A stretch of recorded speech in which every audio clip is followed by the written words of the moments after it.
नमस्कार, नमस्कार, नमस्कार विद्यार्थी मित्रांनो तुम्हा सर्वांचं पुन्हा एकदा तुमच्याच या अकॅडमीमध्ये सहर्ष स्वागत आहे. मित्रांनो आजच्या या लेक्चरमध्ये आज आपण करंट अफेअर रिलेटेड काही महत्त्वाचे एमसीक्यूज बघणार आहोत. कारण की आपण एक सिरीज सुरू केली आहे मित्रांनो, ज्यामध्ये आपण जानेवारी ते सप्टेंबर पर्यंत जेवढेही एमसीक्यूज झालेले आहे ते एमसीक्यूज तर बघणार आहोत. जेवढेही करंट अफेअर झालेले आहे त्याच्या रिलेटेड एमसीक्यूज, त्याच्या रिलेटेड जी थिअरी आहे ना ती आपण बघणार आहोत. ठीक आहे. तर ठीक आहे मित्रांनो, मग जास्त वेळ न गमवता, कारण की अधिकाऱ्यांचा वेळ असतो महत्वाचा, त्यामुळे जास्त वेळ न गमवता आजचं आपलं हे लेक्चर जे आहे ते सुरू करूया. ओके. पहिला प्रश्न आहे मित्रांनो, नुकतेच बातम्यांमध्ये पाहिलेले वाढवण बंदर कोणत्या राज्यामध्ये आहे? ते महाराष्ट्रामध्ये आहे, गुजरातमध्ये आहे, केरळमध्ये आहे की तामिळनाडूमध्ये आहे? प्रश्न सोपा आहे की नुकतेच बातम्यांमध्ये पाहिलेले वाढवण बंदर हे नेमकं कोणत्या राज्यामध्ये आढळून येतं? महाराष्ट्र, गुजरात, केरळ की तामिळनाडूमध्ये? आणि याचं योग्य उत्तर काय आहे रे? तर याचं योग्य उत्तर आहे मित्रांनो महाराष्ट्र. ठीक आहे, लक्षात राहील. महाराष्ट्र ते राज्य आहे. पंतप्रधान नरेंद्र मोदी यांनी महाराष्ट्रातील पालघर येथे सुमारे 76,000 कोटी रुपयाच्या वाढवण बंदर प्रकल्पाची जे पायाभरणी केलेली आहे. किती रे? 76,000 कोटी. ठीक आहे, लक्षात राहील. 76,000 कोटी वाढवण बंदराची जी पायाभरणी आहे ती केलेली आहे. आणि वाढवण बंदर जे आहे हे 23.2 दशलक्ष हाताळणी क्षमतेचं टीयू जे आहे हाताळणी क्षमतेचं जागतिक स्तरावरचं 10 बंदरांपैकी, म्हणजे जागतिक स्तरावर जे 10 टॉपचे बंदर आहेत ना त्याच्यापैकी एक बंदर ठरणार आहे मित्रांनो हे पालघर जिल्ह्यामधलं वाढवण बंदर. याची पायाभरणी झालेली आहे. ओके, नेक्स्ट क्वेश्चन घेऊया. नेक्स्ट क्वेश्चन आहे मित्रांनो, पिलभीत व्याघ्र प्रकल्प अलीकडेच बातम्यांमध्ये पाहिले गेले, हे कोणत्या राज्यामध्ये आहे? उत्तर प्रदेशमध्ये आहे, ओडिसामध्ये आहे, गुजरातमध्ये आहे की राजस्थानमध्ये आहे? ओके, पिलभीत व्याघ्र प्रकल्प अलीकडेच बातम्यांमध्ये पाहिले गेलेले होते, हे कोणत्या राज्यामध्ये तुम्हाला आढळून येतं? ठीक आहे, उत्तर प्रदेश, ओडिसा, गुजरात की राजस्थान? आणि याचं योग्य उत्तर आहे मित्रांनो उत्तर प्रदेश. ठीक आहे, लक्षात राहील. याचं योग्य उत्तर आहे उत्तर प्रदेश. शिकारींना पिलभीत व्याघ्र प्रकल्प पीटीआर ज्याला म्हटलं जातं, हे इथे 2 चितळे जे आहे ते मारले गेलेले होते आणि त्यामुळे हा जो व्याघ्र प्रकल्प आहे हा बातम्यांमध्ये दिसलेला होता. ठीक आहे, कारण की या प्रकल्पांमध्ये 2 जे चितळे होते ना ते मारले गेलेले होते. उत्तर प्रदेशातील पिलभीत येथे लखीमपूर नावाची खेरी आहे तिथे जे आहे ते आढळून येतं. ओके. नेक्स्ट क्वेश्चन आहे मित्रांनो, नुकतीच बातम्यात नमूद केलेला पार्किन्सन्स रोग म्हणजे नेमकं काय? तो न्यूरोडिसेटिव्ह रोग आहे, हृदय आणि रक्तवाहिन्यांसंबंधी रोग आहे, वनस्पती रोग आहे की श्वसन रोग आहे? ठीक आहे, प्रश्न सोपा आहे की नुकत्याच बातम्यांमध्ये नमूद केलेला पार्किन्सन्स रोग जो आहे तो नेमका काय आहे? ठीक आहे, लक्षात असू द्या. पार्किन्सन रोग हा मेंदूंच्या पेशीशी निगडित आहे आणि मेंदूंच्या पेशी म्हणजे न्यूरो. ठीक आहे, लक्षात असू द्या. म्हणून न्यूरो डिसेंटिव्ह रोग असं सुद्धा याला म्हटलं जातं. मेंदूंच्या पेशीच्या मृत्यूमुळे होणारा हा रोग आहे. मेंदूच्या ज्या पेशी आपोआप मृत्यू झाल्या तर म्हणजे मृत पडल्या तर त्यानंतर हा जो रोग आहे हा माणसाला जळतो. त्यामुळे याला म्हटलं जातं पार्किन्सन्स रोग. ओके, नेक्स्ट क्वेश्चन आहे. अलीकडेच आंतरराष्ट्रीय टेबल टेनिस महासंघाचे पहिले भारतीय राजदूत म्हणून कोणाची घोषणा जी आहे ती करण्यात आली? युकी भांबरी, अशोक अमृतराज, शरद कमल की सुमित नागल? ओके, अलीकडेच आंतरराष्ट्रीय टेबल टेनिस महासंघाचे पहिले भारतीय राजदूत म्हणून कोणाची घोषणा जी आहे ती करण्यात आली?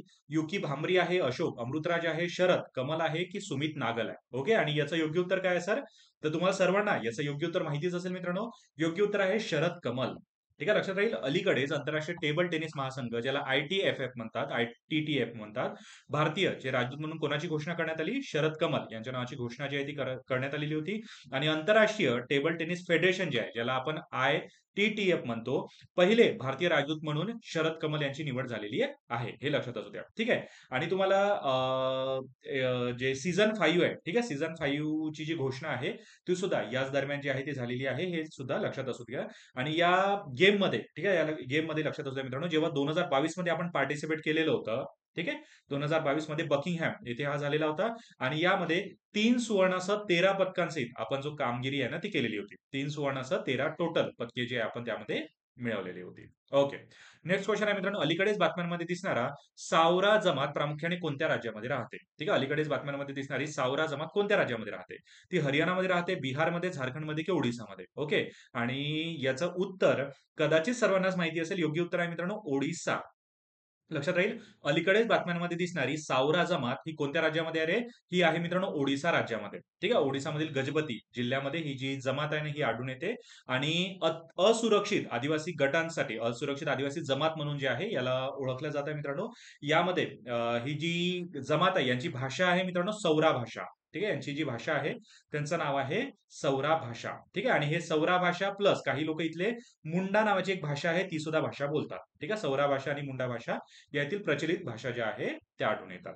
ओके, फक्त ही जमात जी आहे अति असुरक्षित म्हणून घोषित केलेली आहे. ओके, पुढे आहे मित्रांनो, कोणत्या मंत्रालयाने अलीकडेच नवी दिल्ली येथे आर्गीश्युअर फंड आणि कृषी निवेश पोर्टल जे आहे ते सुरू केलेलं आहे. कृषी आणि शेतकरी कल्याण मंत्रालय आहे, नवीन आणि नवकरणीय ऊर्जा मंत्रालय आहे, ग्रामीण विकास मंत्रालय आहे की ऊर्जा मंत्रालय. ठीक आहे, कोणत्या मंत्रालयाने अलीकडेच नवी दिल्ली येथे आर्गी शुअर ऍग्रीकल्चर शुअर जे फंड आहे तो स्थापन केलेला आहे आणि कृषी निवेश पोर्टल जे आहे ते सुरू केलेलं आहे. आणि कोण सुरू करेल रे?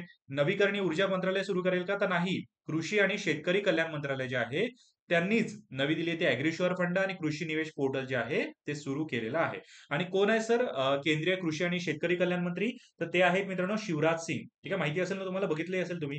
ते आहेत शिवराज सिंह चौहान. ठीक आहे, शिवराज सिंग चौहान हे आहे मित्रांनो शेतकरी कल्याण म्हणजे केंद्रीय कृषी आणि शेतकरी कल्याण मंत्री. आणि येथे नवी दिल्ली येथे ऍग्रीश्युअर फंड आणि कृषी निवेश पोर्टल जो आहे तो लॉन्च केलेला आहे. उत्कृष्ट कामगिरी करणाऱ्या बँका असतील, ऍग्रीकल्चर इन्फ्रास्ट्रक्चर फंड असतील, यांना हे जे पुरस्कार आहेत ना हे दिल्या जाणार, यांच्या मार्फत पुरस्कार जे आहे ते दिल्या जाणार आहे, हे लक्षात असू द्या. ओके, नेक्स्ट क्वेश्चन आहे मित्रांनो, अलीकडेच उत्तर प्रदेशचे मुख्यमंत्र्यांनी कोणत्या शहरात 3 दिवसीय सशस्त्र सेना महोत्सवाचं उद्घाटन केलं? कानपूर, वाराणसी, लखनौ की अयोध्या? ठीक आहे, प्रश्न सोपा आहे की अलीकडेच उत्तर प्रदेशच्या मुख्यमंत्र्यांनी कोणत्या शहरात 3 दिवसीय सशस्त्र सेना महोत्सवाचं उद्घाटन केलेलं आहे? कानपूर आहे, वाराणसी आहे, लखनौ आहे की अयोध्या आहे? आणि याचं योग्य उत्तर आहे मित्रांनो लखनौ. ठीक आहे, लक्षात राहील. लखनौ जे आहे उत्तर प्रदेशच्या मुख्यमंत्र्यांनी कोणत्या शहरात 3 दिवसीय सशस्त्र सेना महोत्सवाचं उद्घाटन केलं? तर लखनौमध्ये 3 दिवसीय सशस्त्र सेना महोत्सवाचं उद्घाटन जे आहे ते केलेलं होतं. ओके, नेक्स्ट क्वेश्चन आहे मित्रांनो, बातम्यांमध्ये दिसणारा सागरी निनो इंडेक्स कोणत्या संस्थेचा प्राथमिक निर्देशांक आहे? तर संयुक्त राष्ट्र पर्यावरणीय कार्यक्रम आहे, राष्ट्रीय महासागर आणि वायुमंडलीय प्रशासन आहे, जागतिक हवामान संघटना आहे की जागतिक बँक आहे? ठीक आहे, बातम्यांमध्ये दिसणारा सागरी निनो इंडेक्स ज्याला ONI म्हणतात, कोणत्या संस्थेचा प्राथमिक निर्देशांक आहे? संयुक्त राष्ट्र पर्यावरण कार्यक्रम, राष्ट्रीय महासागर आणि वायुमंडलीय प्रशासन आहे, जागतिक हवामान संघटना आहे की जागतिक बँक आहे? आणि याचं योग्य उत्तर काय आहे? तर याचं योग्य उत्तर आहे मित्रांनो राष्ट्रीय महासागर आणि वायुमंडलीय प्रशासन. ठीक आहे, लक्षात राहील. राष्ट्रीय महासागर आणि वायुमंडलीय प्रशासन या संस्थेचा सागरी निनो इंडेक्स जो आहे या संस्थेने काय केलेला आहे रे? प्रसिद्ध जो आहे तो केलेला आहे, हे लक्षात असू द्या. ठीक आहे, भारतीय मान्सूनवर अल निनो आणि ला निनोचा कसा प्रभाव होतो याचा अभ्यास करण्यासाठी हे जे मंडळ आहे काम करते, प्रशासन काम करतं आणि त्यांनीच हा जो इंडेक्स आहे हा प्रसिद्ध केलेला आहे. ठीक आहे, हे लक्षात असू द्या. ओके, नेक्स्ट क्वेश्चन आहे मित्रांनो, अलीकडेच उत्तर प्रदेश सरकारने कोणत्या शहरामध्ये वैदिक 3D संग्रहालय बांधण्याची घोषणा केलेली आहे? कानपूर, अयोध्या, वाराणसी की लखनौ? ठीक आहे, अलीकडेच उत्तर प्रदेश सरकारने कोणत्या शहरामध्ये वैदिक 3D संग्रहालय बांधण्याची घोषणा केलेली आहे? कानपूर आहे, अयोध्या आहे, वाराणसी आहे की लखनौ आहे? आणि याचं योग्य उत्तर आहे मित्रांनो वाराणसी. लक्षात राहील. उत्तर प्रदेश सरकारने वाराणसी येथे वैदिक 3D संग्रहालय जे आहे बांधण्याची घोषणा केलेली आहे. बघा, आजपर्यंत आपण वेद जे असतात, वेद असेल, उपनिषद असेल, खगोलशास्त्र असेल, यांना नेहमी पुस्तकांमध्ये अभ्यासलाय, पण कधी 3D स्वरूपात बघितलं नाही. परंतु जर तुम्हाला 3D स्वरूपात बघायचं असेल तर त्याची बांधणी जी आहे ती सुरू झालेली आहे. त्याच्या निमित्त संग्रहालय जे आहे ते बांधलं जाणार आहे. कुठे रे? वाराणसी येथे. त्यामुळे कधीही पुढे जर वाराणसी येथे गेलात ना तर हे संग्रहालय मिस करू नका. कारण की वैदिक गोष्ट या 3D मध्ये बघणं अतिशय म्हणजे काय म्हणता येईल सरप्राईज घेण्यासारखं असतं, कारण की अशा गोष्टी प्रत्यक्ष अनुभवणं खूप मोठी गोष्ट आहे. लक्षात असू द्या. ओके, त्यानंतर पुढचा प्रश्न आहे मित्रांनो, अलीकडेच बातम्यांमध्ये दिसणारा डिजिटल बस उपक्रम कोणत्या 2 संस्थांनी सुरू केलेला आहे? राष्ट्रीय डिजिटल इंडिया मिशन आणि NIIT फाउंडेशन, शिक्षण मंत्रालय आणि इन्फोसिस फाउंडेशन, नीती आयोग आणि IT विभाग की डिजिटल इंडिया मिशन आणि टाटा कन्सल्टन्सी सर्व्हिसेस? ठीक आहे, अलीकडेच बातम्यांमध्ये दिसणारा डिजिटल बस उपक्रम कोणत्या 2 संस्थांनी सुरू केलेला आहे? आणि कोणत्या संस्थांनी सुरू केलं आहे रे? बघा, एक तर आहे मित्रांनो राष्ट्रीय डिजिटल इंडिया मिशन आणि नीट फाउंडेशन. ठीक आहे, राष्ट्रीय डिजिटल इंडिया मिशन आणि नीट फाउंडेशनने डिजिटल बस उपक्रम जो आहे तो सुरू केलेला आहे. ठीक आहे, कधी सुरू? ऍक्च्युली याचं लॉन्च जे आहे मित्रांनो हे 2017 मधलं आहे. ठीक आहे, लक्षात असू द्या. ऍक्च्युली याचं लॉन्च जे आहे ते 2017 मधलं आहे. परंतु हा 2 संस्था एकत्र येऊन हा कार्यक्रम सुरू करण्याची पहिली वेळ आहे डिजिटल बस उपक्रम. आणि सुरू कधी करतायत रे? 2024 मध्ये. ठीक आहे, ऍक्च्युली सुरुवात याची 2017 मध्ये तात्पुरत्या स्वरूपात झालेली होती. त्यावेळी 2 संस्था एकत्र नव्हत्या, पण आता मात्र या दोन्ही संस्था एकत्र येऊन नव्याने सुरुवात जी आहे ती करतायत. ओके, पुढचा प्रश्न आहे मित्रांनो, इलेक्ट्रॉनिक्स आणि माहिती तंत्रज्ञान मंत्रालयाने अलीकडेच कोणत्या राज्यात ग्राफीन अरोरा प्रोग्राम सुरू केलेला आहे? आंध्र प्रदेश आहे, केरळ आहे, तामिळनाडू आहे की आसाम आहे? ठीक आहे, इलेक्ट्रॉनिक्स आणि माहिती तंत्रज्ञान मंत्रालयाने अलीकडेच कोणत्या राज्यात ग्राफीन अरोरा प्रोग्राम जो आहे तो सुरू केलेला आहे? आंध्र प्रदेश, केरळ, तामिळनाडू की आसाम? ठीक आहे, आणि काय योग्य उत्तर असेल, काय वाटतंय तुम्हाला? तर लक्षात असू द्या मित्रांनो, इलेक्ट्रॉनिक्स आणि माहिती तंत्रज्ञान मंत्रालयाने कोणत्या राज्यात ग्राफीन अरोरा प्रोग्राम सुरू केला आहे रे? तर ते राज्य आहे मित्रांनो केरळ. ठीक आहे. केरळमध्ये ग्राफीन अरोरा प्रोग्राम जो आहे तो सुरू केलेला आहे, ज्याला म्हटलं जातं गॅप. ठीक आहे. ग्राफीन अरोरा प्रोग्राम ज्याला म्हटलं जातं गॅप. ठीक आहे. इलेक्ट्रॉनिक्स आणि माहिती तंत्रज्ञान मंत्रालय जे आहे यांनी केरळमध्ये ग्राफीन अरोरा प्रोग्राम ज्याला गॅप म्हणतात चा भाग म्हणून इंडिया ग्राफीन इंजिनिअरिंग आणि इनोव्हेशन सेंटर सुद्धा लॉन्च केलेलं आहे. ठीक आहे. लक्षात राहील. केरळमध्येच इंडिया ग्राफीन इंजिनिअरिंग आणि त्याचंच इनोव्हेशन सेंटर. ठीक आहे. हे सुद्धा जे काय केलं आहे रे, लॉन्च केलेलं आहे, हे लक्षात असू द्या. ठीक आहे. ओके. नेक्स्ट क्वेश्चन काय आहे? अलीकडेच पहिला आंतरराष्ट्रीय सौर महोत्सव कुठे आयोजित करण्यात आलेला होता? जयपूरमध्ये, भोपाळमध्ये, नवी दिल्लीमध्ये की लखनौमध्ये? ठीक आहे. अलीकडेच पहिला आंतरराष्ट्रीय सौर महोत्सव कुठे आयोजित करण्यात आलेला होता? जयपूर, भोपाळ, नवी दिल्ली की लखनौ? आणि याचं योग्य उत्तर आहे मित्रांनो नवी दिल्ली. ठीक आहे. लक्षात राहील. अलीकडेच पहिला आंतरराष्ट्रीय सौर महोत्सव हा नवी दिल्ली येथे आयोजित करण्यात आलेला होता.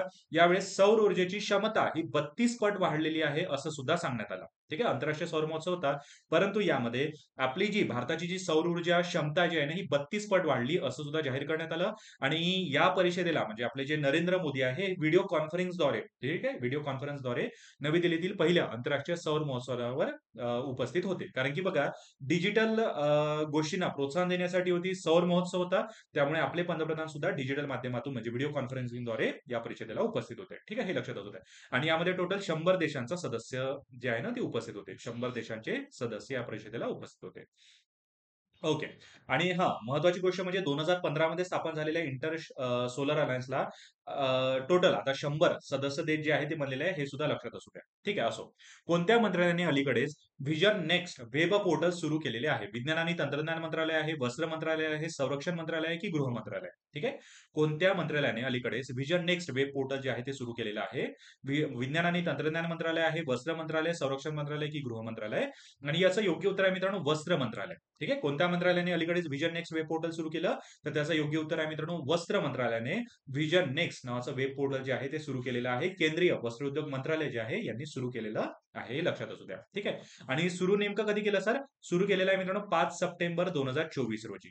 ठीक आहे. 2024 रोजी जे आपले केंद्रीय मंत्री आहे गिरिराज सिंह यांच्या हस्ते नवी दिल्ली येथे याचं लॉन्च करण्यात आलं. नवी दिल्ली येथे याचं लॉन्च जे आहे ते करण्यात आलेलं आहे, लक्षात असू द्या. ओके. नेक्स्ट क्वेश्चन आहे अलीकडेच कोणत्या मंत्रालयाने GNSS आधारित इलेक्ट्रॉनिक टोल कलेक्शन ज्याला ETC म्हणतात प्रणाली लागू करण्याची घोषणा केलेली आहे? संरक्षण मंत्रालय, रस्ते वाहतूक आणि महामार्ग मंत्रालय, शहरी विकास मंत्रालय की गृह मंत्रालय? ओके. अलीकडेच कोणत्या मंत्रालयाने GNSS आधारित इलेक्ट्रॉनिक टोल कनेक्शन प्रणाली लागू करण्याची घोषणा केलेली आहे? ते संरक्षण मंत्रालय आहे, रस्ते वाहतूक आणि महामार्ग मंत्रालय, शहरी विकास मंत्रालय आहे की गृह मंत्रालय? आणि योग्य उत्तर काय आहे सर? तर योग्य उत्तर आहे मित्रांनो रस्ते वाहतूक आणि महामार्ग मंत्रालय. ठीक आहे. सिंपल सी गोष्ट आहे रे. काय इलेक्ट्रॉनिक टोल करेक्शन आहे ना हे कोण करतील? रस्ते वाहतूक आणि महामार्ग मंत्रालय करतील.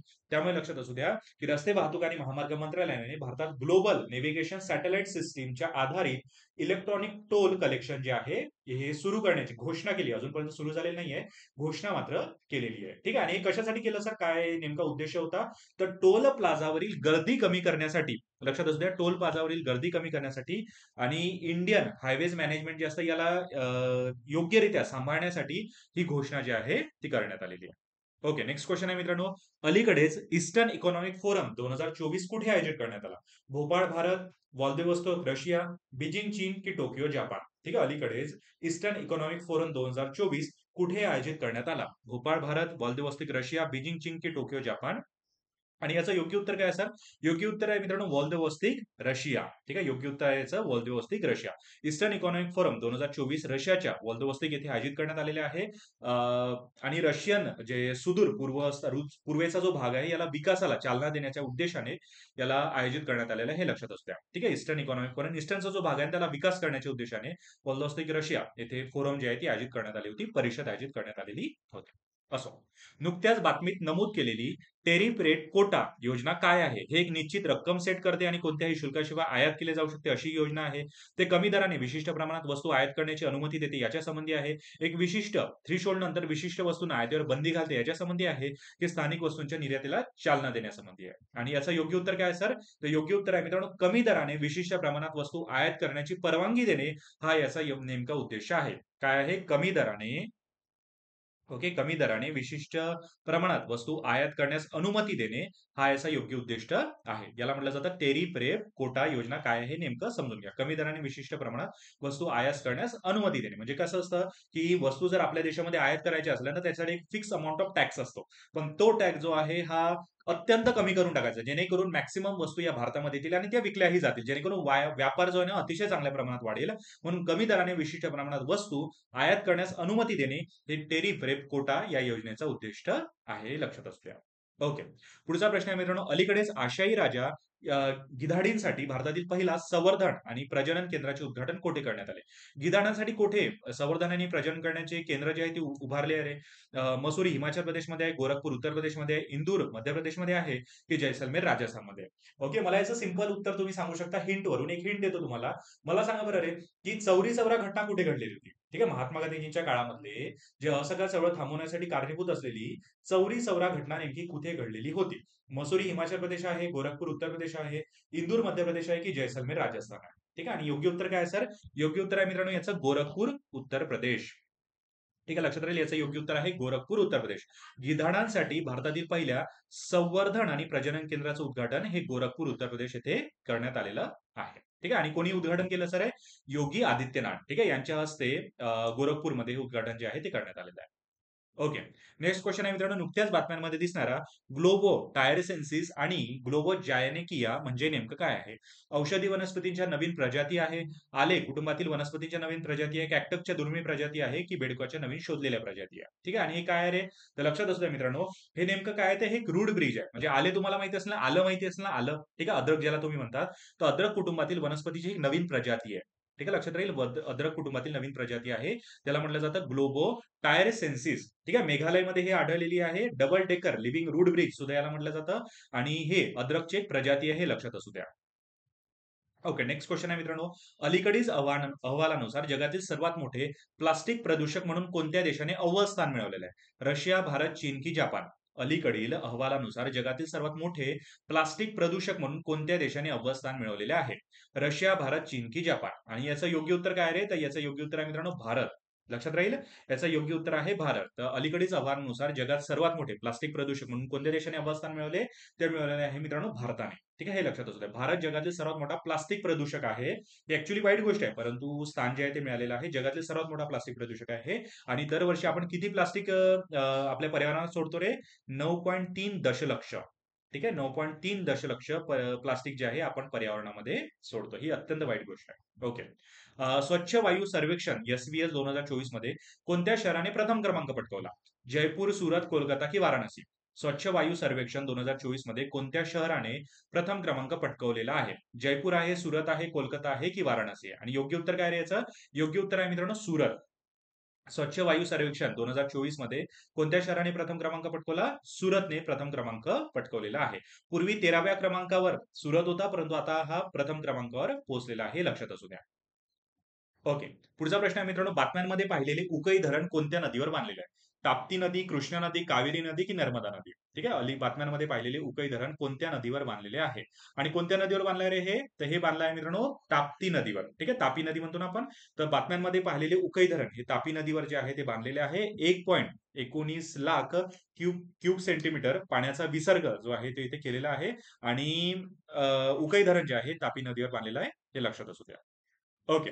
नुकत्याच बातम्यांमध्ये दिसलेली नेबुला म्हणजे काय आहे? अंतराळातील धूळ आणि वायूचे महाकाय ढग आहे ते, विमानवाहू वाहक आहे, पृथ्वी निरीक्षण उपग्रह आहे की एक्सो प्लॅनेट आहे? ठीक आहे. नुकत्याच बातम्यांमध्ये दिसलेली नेबुला म्हणजे काय आहे? अंतराळातील धूळ आणि वायूचे महाकाय ढग आहेत, विमानवाहू वाहक आहे, पृथ्वी निरीक्षण उपग्रह आहे की एक्सो प्लॅनेट आहे? आणि याचं योग्य उत्तर काय रे? तर योग्य उत्तर याचं तुम्हाला सर्वांना माहितीच असेल मित्रांनो आणि याचं योग्य उत्तर काय आहे ते लक्षात असू द्या मित्रांनो. याचं योग्य उत्तर आहे अंतराळीय धूळ आणि वायूचे महाकाय ढग.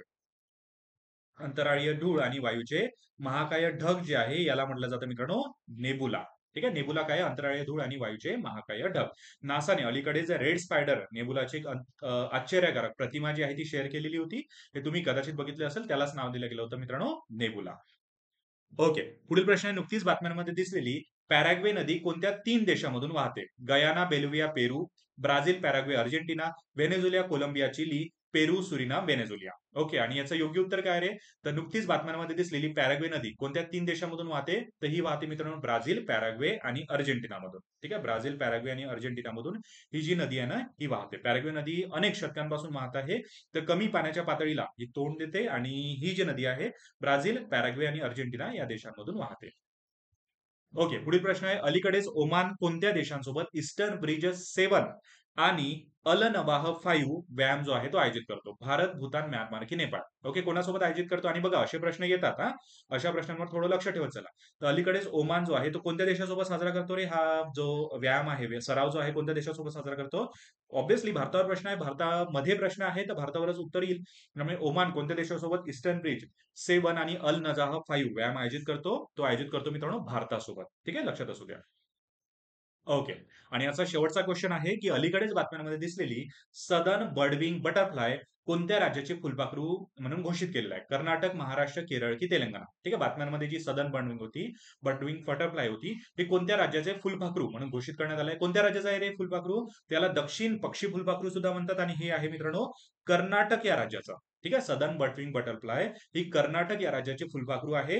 आणि का बरं सर हे बातम्यांमध्ये होते? बघा, एक अमेरिकन कॉलेजचं एक सॅटेलाइट होतं. त्या कॅम्पसमध्ये हे जे बटरफ्लाय होतं ना, हे आढळून आलेलं होतं. ठीक आहे. तामिळनाडूचं बटरफ्लाय बरं, म्हणजे कर्नाटकचं बटरफ्लाय, परंतु त्या देशामध्ये किंवा तामिळनाडू सारख्या काही राज्यांमध्ये जे आहे ते आढळून आलेलं होतं. त्यामुळे हे थोडं चर्चेत होतं. ठीक आहे. की एक बटरफ्लाय एवढ्या दूरपर्यंत कसं जाऊ शकतं? त्यामुळे हे थोडं चर्चेमध्ये जे आहे ते आढळून आलेलं होतं. ठीक आहे. आणि पुढचा प्रश्न. ओके, एक लास्ट क्वेश्चन घेऊन घ्या मित्रांनो. कोणत्या राज्याने अलीकडेच 5,000 लघु पाटबंधारे तलावांच्या पुनर्जीवनासाठी 500 कोटी रुपये मंजूर केले? ठीक आहे. कोणत्या राज्याने अलीकडे 5,000 लघु पाटबंधारे तलावाच्या पुनर्जीवनासाठी 500 कोटी रुपये मंजूर केलेले आहे? आणि कोणतं राज्य आहे रे ते? तर ते राज्य आहे मित्रांनो तामिळनाडू. ठीक आहे. तामिळनाडू सरकारने ग्रामीण भागातील 5,000 लघु सिंचन टाक्याचे पुनर्जीवन करण्यासाठी 500 कोटी, ठीक आहे, 5,000 टाक्यांचं पुनर्जीवन करण्यासाठी 500 कोटी रुपये जे आहे ते मंजूर केलेले आहे. हे लक्षात असू द्या. ओके. तर हे होते मित्रांनो आजचे काही क्वेश्चन्स. जर आजचा एक जरी क्वेश्चन आवडला असेल तर लाईक शेअर नक्की करा. मित्रांनो सुद्धा रेकमेंड करा आणि कधी काही स्टेटसही ठेवत चला आणि चॅनलला सुद्धा सबस्क्राईब नक्की करून ठेवाच. हां, ठीक आहे. आणि मित्रांनो आता आपण भेटूया पुढच्या लेक्चरमध्ये. तोपर्यंत काळजी घ्या.